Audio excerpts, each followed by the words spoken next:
I'm here in the studio with Dain Said, the film director of Bunohan, and Bunohan has been screened or accepted to be screened in Toronto Film Festival, and won the NetPAC Award in Taipei Golden Horses Film Festival in Taiwan. We are honored to have him here in the studio, and the film will be screened in Malaysia begins from 8th of March.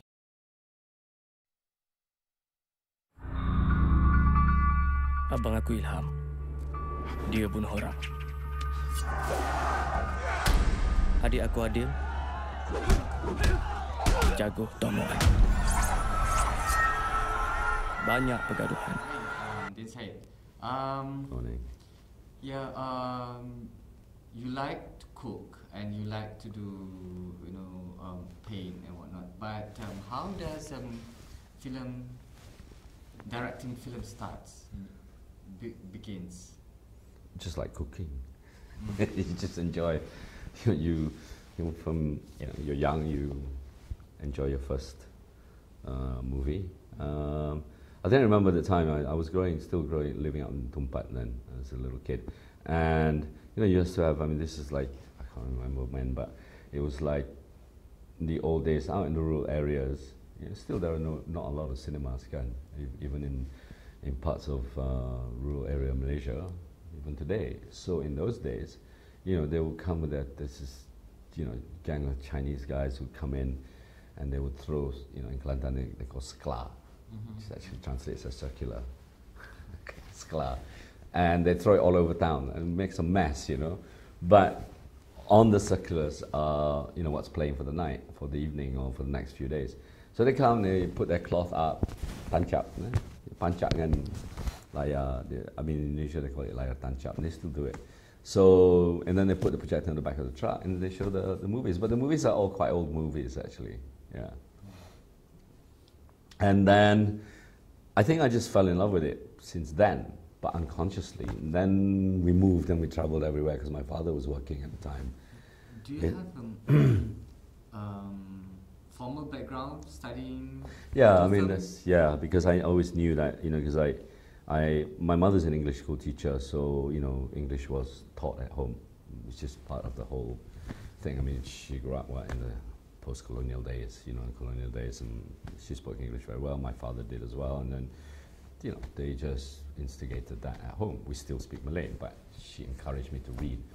And I used to paint as well when I was a kid, and she encouraged that. So at the end of the day, I knew by the time I got into school in my secondary year that films was something I wanted to do, and I used to like ponting sekolah and go and see films. But this was not here. This was way in another country. We were living then, So, and it has really boring lessons like Latin. This is the kind of school I went to.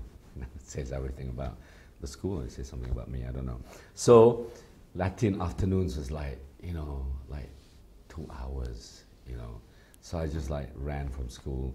There was this nearest art house rap cinema, and I used to go around the back because it was, during the afternoon, not a lot of people were working and living. So I ponting and I watched films. Sometimes one day I remember I watched this French film, I got really, really angry. So then I just thought, what the hell is this? So and then because I spent all my pocket money, usually there's a lot of second-hand bookshops. I used to buy books, and I decided, okay, I'm going to buy books and read this and try and understand it. And I was like 15 or something. And yeah, that's how I started. And then I knew that whatever I did, someday I'll be making films. You direct the film Bunohan. At first it was called Bunga Lalang. What is so special about the word until you decided to change from Bunga Lalang? I think, as in books, novels, and the same with films, I think title is very important. Initially when we called it Bunga Lalang, because I knew that it was going to be an ensemble cast, about 4 or 5 different characters, and their stories would be woven through the whole narrative in the film. And clearly I wanted, maybe one character, the kickboxer called Adil. There are 3 brothers.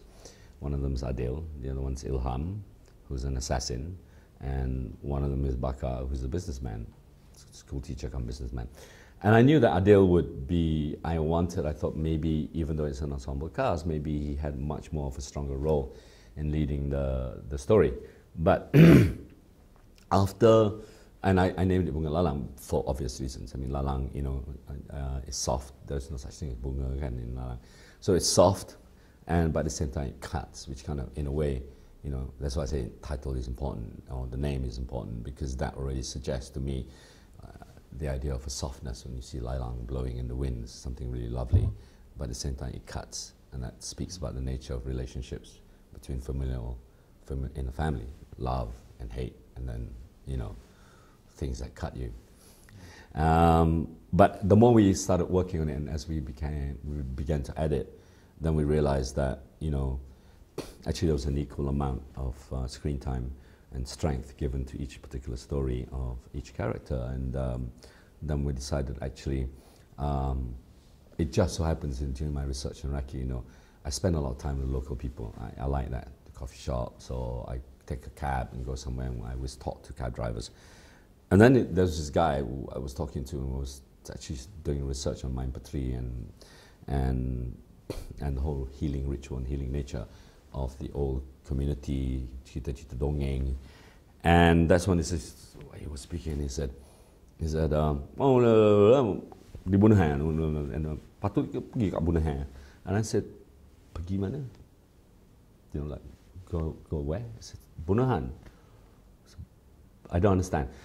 Kampung Bunohan. I said, there's a kampung called Bunohan.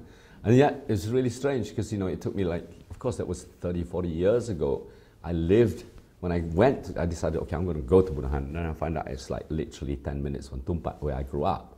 And it's it took me 30 years to come home and then find out that actually here's this town called Bunohan, which I thought was very apt for the name of the film, because I decided to call it Kampung Bunohan, or the setting is Kampung Bunohan, because the nature of the story, the rivalry between the brothers, story about lust, greed, corruption for power, and in grabbing land, within the community. Yeah, you give hints that this Bunohan film is about fighting, violence, and killing people. Is this type, personally, is this your type of genre of films that you like, or you love to direct? Well, I mean, it's not something that I like the themes. I mean, as I was writing, I thought, okay, these are the themes. There's action, there's thriller, there's mystery, and of course there's the drama, the human drama. And I mean, there's many kinds of violence. There's physical violence as much as there is moral violence. But I really wanted to look at the relationship, via or through violence between men, actually. So the story is, set in that way. And also they come from stories that I'd heard growing up in Tumpak.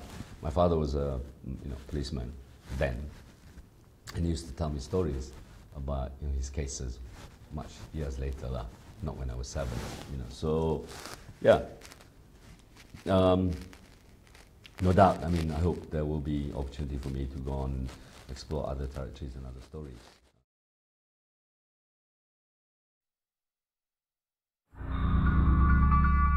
Abang aku Ilham. Dia bunuh orang. Adik aku Adil jago tomoan. Banyak pergaduhan. Banyak pembunuhan.